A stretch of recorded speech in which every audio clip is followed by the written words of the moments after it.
এতিয়ালৈকে আমি কি শিকিলো যে আমাৰ পৃথিৱীত আমাৰ ওয়াৰ্ল্ডত টোটাল 118টা 118টা এলিমেন্টস ডিসকভাৰ্ড হৈছে আৰু এই 118টা এলিমেন্টস আমি এই টেবুলখনত সজাই থৈছো যোনখন টেবুলক কয় মডাৰ্ন পিৰিয়ডিক টেবুল বুলি কিন্তু এই 118টা এলিমেন্ট একেদিনাই ডিসকভাৰ হোৱা নাই লাহে লাহে বহুত বছৰ আগৰ পৰা এটা এলিমেন্ট ডিসকভাৰ হৈছে তাৰ পিছত নেক্সট এটা এনেকে এলিমেন্ট বিলাক ডিসকভাৰ হৈ গৈ আছে এতিয়া যেতিয়াই নাম্বাৰ অফ এলিমেন্ট ডিসকভাৰ্ড বাঢ়ি গৈছে ইনক্ৰিজ হৈ গৈছে তেতিয়াই তোমাৰ কি কৰিছে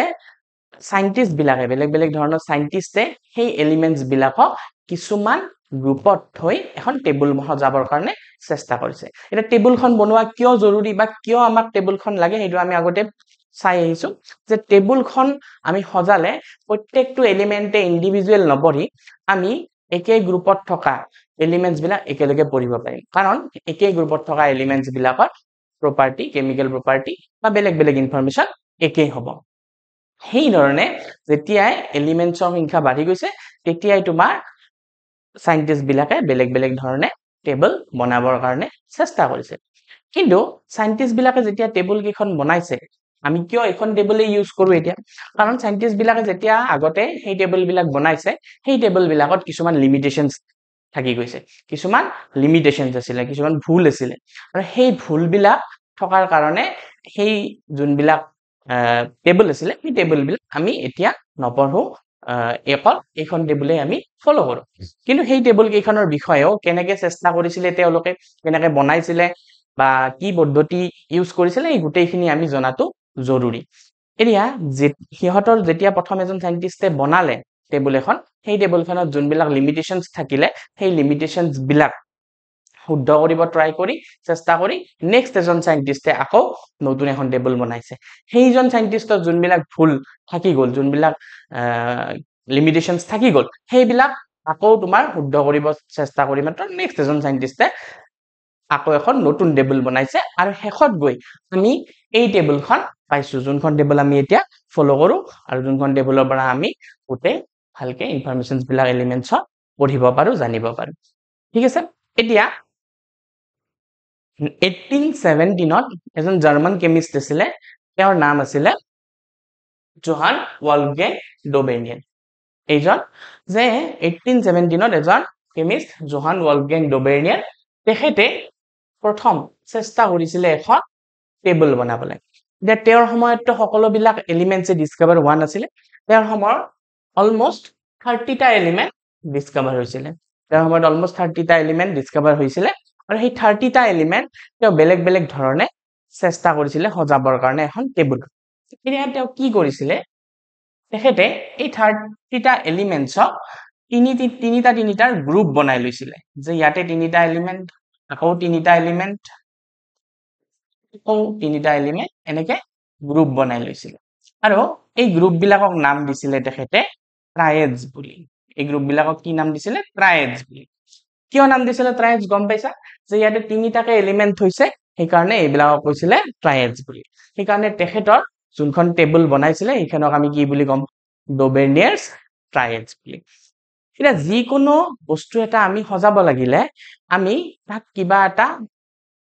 প্ৰপাৰ্টিজৰ ভিত্তি কৰি মাত্ৰ সজাও যেনে তোমালোকক যদি তোমালোকৰ স্কুলত ক্লাছ 10ৰ ষ্টুডেন্টখিনিক মই এটা শাৰীত থিয় হ'বলৈ দিও আৰু সজাবলৈ দিও তেনেহলে তোমালোকে কি কৰিবা একদম ওখ ষ্টুডেন্টৰ পৰা চাপৰ ষ্টুডেন্টলৈকে সজাই যাবা বা একদম চাপৰ ষ্টুডেন্টৰ পৰা ওখ ষ্টুডেন্টলৈকে সজাই যাবা ষ্টুডেন্টখিনি হেনেধৰণে জোহান ওয়ালফগেং ডোবেনিয়াৰেও এই টেবুলখন সজাওতে এটা প্ৰপাৰ্টিৰ ওপৰত ডিপেন্ড কৰিছিল আৰু সেই প্ৰপাৰ্টিটো হ'ল এটমিক মাছ এতিয়া তেওঁ কেনেকৈ সজাইছিল এটমিক মাছৰ ওপৰত ডিপেন্ড কৰি যে এই ট্ৰায়েডস বিলাকৰ প্ৰত্যেকটো এলিমেন্ট তিনিটা এলিমেন্ট থাকিব ইয়াতে যে প্ৰথম এলিমেন্টটোতকে সেকেন্ড এলিমেন্টটোৰ এটমিক মাছ বেছি হ'ব সেকেন্ডটোতকে থাৰ্ডটোৰ এটমিক মাছ বেছি হ'ব মানে ইনক্ৰিজিং অৰ্ডাৰ অফ এটমিক মাছত এই ট্ৰায়েডস বিলাক সজাইছিল আৰু তাৰ পিছত কৈছিলে যে এই ট্ৰায়েডস বিলাক যেতিয়া ইনক্ৰিজিং অৰ্ডাৰ অফ এটমিক মাছত সজাম তেতিয়া হলে মাজৰ যোনটো এলিমেন্টস থাকিব তাৰ এটমিক মাছটো বাকি দুটা এলিমেন্টৰ এটমিক মাছৰ এভাৰেজৰ সমান কিন্তু ইয়াতে এটা কথা মনত ৰাখিবা এক্সাক্ট এভাৰেজৰ সমান নহয় যে ইয়াতে কৈছিলে যে মাজৰ যোনটো এলিমেন্ট থাকিব মাজৰ এলিমেন্টটো যে তিনিটা এলিমেন্ট বুলি ধৰিলো মই ইয়াতে এনেকৈ লিখি দিছো A B C যে এই B এলিমেন্ট যোনটো হ'ব মাজৰ যোনটো এলিমেন্ট হ'ব প্ৰথম আৰু লাষ্টৰ এলিমেন্ট দুটা এভাৰেজৰ ৰাফলি বা এপ্ৰক্সিমেটলি সমান হ'ব মানে একুৰেটলি এক্সাক্টলি সমান নহয় তাৰে ওচৰে পাজৰে থাকিব এই দুটা যোনটো এভাৰেজ হ'ব তাৰে ওচৰে পাজৰে হ'ব এই মাজৰ এলিমেন্টটো এটমিক মাছ ঠিক আছে এতিয়া সেই কথাখিনিকে মই ইয়াতে লিখি দিছো চাবা In the year 1817 Johann Wolfgang Doberzheimer a German chemist tried to arrange the elements with similar properties into groups যে 1817 Johann Wolfgang Doberzheimer এলিমেন্টস কেইটা এখন টেবুলত সজাবলৈ ট্ৰাই কৰিছিলে কিছুমান গ্ৰুপত এৰেঞ্জ কৰি নেক্সট কথা কি কৈছে যে about 30 elements were discovered during Doberzheimer's time Doberzheimer সময়ত কেইটা এলিমেন্ট জনা আছিলে অলমোস্ট 30 টা এলিমেন্টস হে আমি জানিছিলো Next, he identified some groups having 3 elements, each from these elements. The 30 elements or পৰা তেখেতে এনেকুৱা তিনিটাকে কিছুমান গ্ৰুপস ডিস্কভাৰ কৰিছিলে আৰু সেই গ্ৰুপস কেইটা তোমালোকৰ বুকত চাব পাৰা মই ইয়াতে লিখি দিছো এই কেইটা গ্ৰুপস তেখেতে কৈছিলে যে লিথিয়াম সোডিয়াম পটাছিয়াম ক্যালসিয়াম এটো স্ট্ৰনচিয়াম ক্যালসিয়াম স্ট্ৰনচিয়াম বেৰিয়াম আৰু ক্লোৰিন ব্ৰোমিন আয়োডিন এই কেইটা তিনিটাকে গ্ৰুপ বনাইছিলে ইয়াতে কেইটা আছে 1 2 3 আৰু প্ৰত্যেকটোতে কেইটাকে এলিমেন্ট আছে এটা দুটা তিনিটা সেই কাৰণে কি কৈছিলে ডোবেৰনিয়াৰৰ টেবুলখনক কৈছিলে ডোবেৰনিয়াৰছ ট্ৰায়েডছ বুলি ঠিক আছে হি কল দিস গ্ৰুপস ট্ৰায়েডছ সেই কাৰণে এই টেবুলখনক কৈছিলে ট্ৰায়েডছ বুলি এতিয়া ইয়াতে কথাটো ডোবেৰনিয়াৰৰ যোনটো ল হয় ডোবেৰনিয়াৰ ট্ৰায়েডছৰ যোনটো থিওৰি হয় সেইটো ইয়াতে লিখি দিয়া আছে যে ডোবেৰনিয়াৰ showed that when the 3 elements in a triad were written in the order of increasing atomic masses so এইটো ভালকে চাবা যে কি কেনেকৈ সজাব লাগিব increasing atomic mass যে atomic massৰ বৰ্ধিত ক্ৰমত মানে atomic mass বিলাক increase হৈ গৈ থাকিব লাগিব ইয়াতে লিথিয়ামতকে সোডিয়ামত atomic mass বেছি সোডিয়ামতকে পটাছিয়ামৰ atomic mass বেছি তেনেকৈ ইয়াতে ক্যালসিয়ামতকে স্ট্ৰনচিয়ামৰ atomic mass বেছি আৰু স্ট্ৰনচিয়ামতকে বেৰিয়ামৰ এটমিক মাছ বেছি ইয়াতে ক্লোৰিনতকে ব্ৰোমিনৰ এটমিক মাছ বেছি আৰু ব্ৰোমিনতকে আয়োডিনৰ এটমিক মাছ বেছি the atomic mass of the middle element was roughly এই ওয়ার্ডটো ভালকে চাবা যে roughly বা approximately around সেই নাম্বাৰটোৰ হয় roughly the average of the atomic masses of other two elements যে বাকি দুটা এলিমেন্টছৰ এভাৰেজৰ সমান হয় কিন্তু এক্সাক্ট নহয় একুৰেট নহয় ৰাফলি মানে এৰাউণ্ড তা সেই ভ্যালুটোৰ এৰাউণ্ড হ'ব যেনে ইয়াতে ক্লোৰিন আৰু আয়োডিনৰ যোনটো মাছ হ'ব সেই দুটাৰ যদি আমি এভাৰেজ উলাও তেনেহলে ব্ৰোমিনৰ মাছৰ যোনটো নাম্বাৰ হ'ব তাৰ ওচৰে পাজৰে পাম আমি সেই বস্তুখিনি ভালকে আকৌ চাম তোমালোকে এইখিনি এতিয়া লিখি লোৱা ভালকে কিন লিখি ললা এতিয়া ডোবেৰনিয়াৰ ট্ৰায়েডছৰ যোনটো থিওৰি কৈছে ডোবেৰনিয়াৰ ট্ৰায়েডছৰ যোনটো থিওৰি কৈছে সেই থিওৰিটো এই ট্ৰায়েডছ বিলাকত কেনে ধৰণে ফলো হয় আমি সেই কথাখিনি ভালকে এক্সাম্পলৰ সহায়ত বুজি চাবৰ কাৰণে চেষ্টা কৰিম যে ইয়াতে তিনিটা ট্ৰায়েডছ দিয়া আছে lithium sodium potassium calcium strontium barium আৰু ক্লোৰিন ব্ৰোমিন আয়োডিন এই ট্ৰায়েডছ কেইটা যোনটো থিওৰি কৈছে যে আমি যদি ট্ৰায়েডছ এটা এলিমেন্টছ বিলাক এই according to increasing order of atomic মাছত সজাও তেনেহলে প্ৰথমটো আৰু লাষ্টৰটো এটমিক মাছৰ এভাৰেজ মাজৰটো এটমিক মাছৰ এপ্ৰক্সিমেটলি সমান হয় এই কথাখিনিয়ে আমি এতিয়া এক্সাম্পলৰ সহায়ত বুজি চাবৰ কাৰণে চেষ্টা কৰিম চাবা যে প্ৰথম ট্ৰায়েডছটো কি আছে লিথিয়াম সোডিয়াম আৰু পটাছিয়াম প্ৰথম ট্ৰায়েডছটো কি আছে লিথিয়াম সোডিয়াম আৰু পটাছিয়াম ইয়াতে এতিয়া আমি এই কেইটাৰ মাছ কেইটা চাই লওঁ আমি মাছ কেইটা চাবৰ কাৰণে জুম কৰি দেখাই দিছো যে লিথিয়াম সোডিয়াম আৰু পটাছিয়াম লিথিয়ামৰ মাছ 6.9 সোডিয়ামৰ মাছ 23 আৰু পটাছিয়ামৰ মাছ 39.1 তো আমি ইয়াতে লিখি লওঁ মাছ কেইটা যে লিথিয়ামৰ মাছ কিমান হয় লিথিয়ামৰ মাছ হয় তোমাৰ 6.9 সোডিয়ামৰ মাছ 23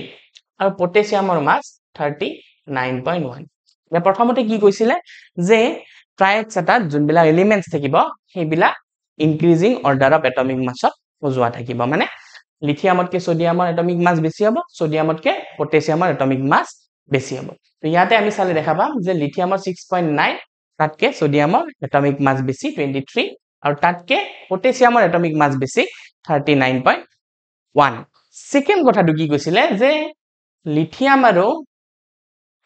আৰু পটাছিয়ামৰ যোনটো এভাৰেজ মাছ হ'ব এভাৰেজ হ'ব সেই এভাৰেজটো ৰাফলি মাজৰটোৰ মানে সোডিয়ামৰ সমান হ'ব এতিয়া আমি ইয়াতে কৰি চাও যে 6.9 আৰু 39.1 এভাৰেজ কেনেকে ওলাই যে প্ৰথম আমি সেই সংখ্যা দুটা যোগ কৰিব লাগিব সাম কৰিব লাগিব এড কৰিব লাগিব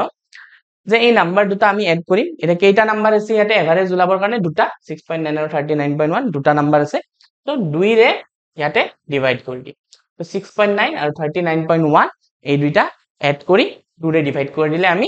এভাৰেজ নাম্বাৰটো পাম সাবা 6.9 39.1 9 plus 1 10 0 1 carry 0.96 15 plus 1 16 1 carry 3 plus 1 4 মানে 46 এটা 46 ক 2 ৰে ডিভাইড কৰা 46 ক 2 ৰে ডিভাইড কৰিলে কিমান হ'ব 2 2 যা 4 2 3 যা 6 মানে 23 আৰু ইয়াতে যদি চোৱা সোডিয়ামৰ এটমিক মাছ এক্স্যাক্টলি 23 হয় এটা এইটো এক্সাম্পলত ট্ৰাইডছৰ এইটো এক্সাম্পলত এক্সাক্ট 23 আহিছে কিন্তু সকলোবিলাক ট্ৰাইডছত এক্সাক্ট নাম্বাৰটো নাহিব পাৰে সেই কাৰণে ৰাফলি নাম্বাৰটো ইউজ কৰিছে তো সেই কথাটো আমি নেক্সট আৰু এটা ট্ৰাইডছৰ এক্সাম্পল লৈ চাম কিন্তু তোমালোকে পিছলৈকে এইখিনি পাহৰি যাবা গতিকে এইখিনি বস্তু যে এই কথাখিনি এড কৰি যে 2 ৰে হৰণ কৰিব লাগে ডিভাইড কৰিব লাগে সেই কথাখিনি তোমালোকে ইয়াতে এক্সাম্পলৰ সৈতে লিখি থোৱা এইখিনি লিখি ললা এতিয়া আমি আৰু এটা ট্ৰাইডছৰ উদাহৰণ চাম ডবেনেৰৰ আৰু এটা ট্ৰাইডছৰ আমি উদাহৰণ চাম যে একেই ধৰণে মিলে নে নিমিলে তো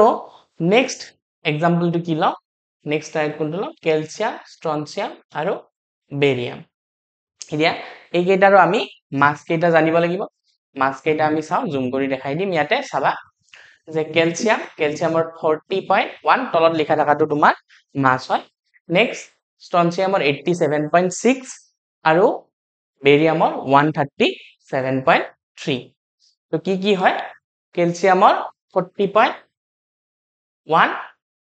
ষ্ট্ৰনচিয়ামৰ তোমাৰ 87.6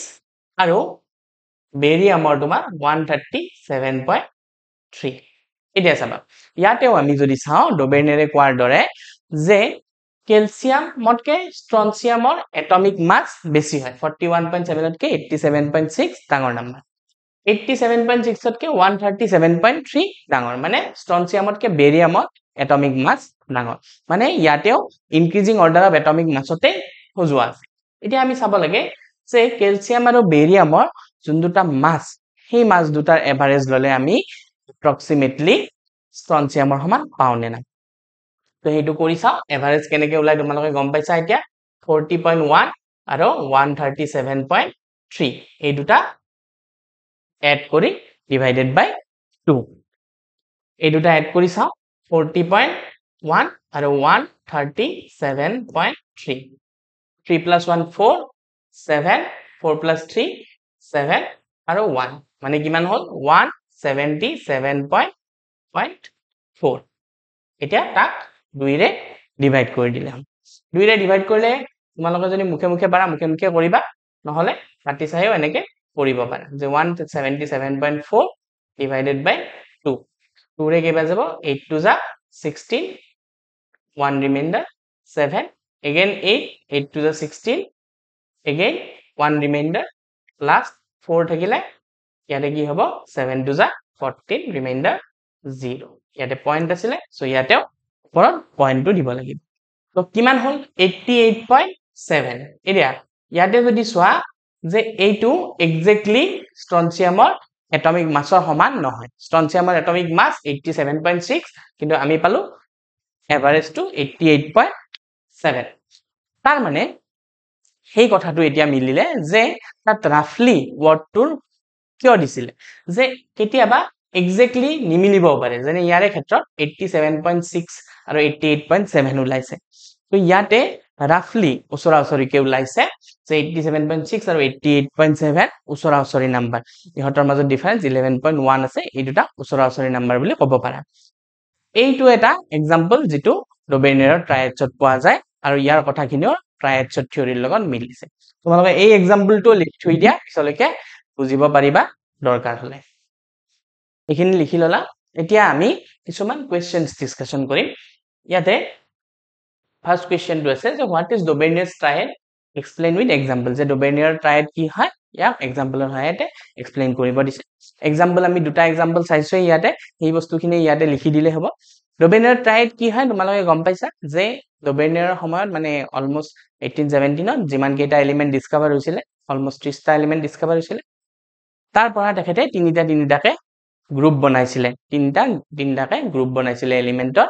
কি প্ৰপাৰ্টিজ হোৱাকে আৰু যেতিয়া সিহঁতক আমি এটমিক মাছৰ ইনক্ৰিজিং অৰ্ডাৰত সজাই দিও